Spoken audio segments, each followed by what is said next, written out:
साधक भी है और यार गलत सुन। मैंने कहा था बात लिहाज 2018 का नवाज शरीफ ने वादा किया था, वादा खिलाफी की है कि 2018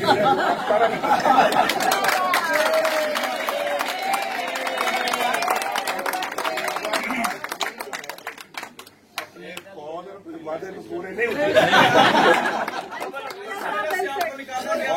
और इसलिए हम इनको जो है ये कहने पे मजबूर हो गए कि इस आदमी पर उम्मीद नहीं है। समझ आ गई बात?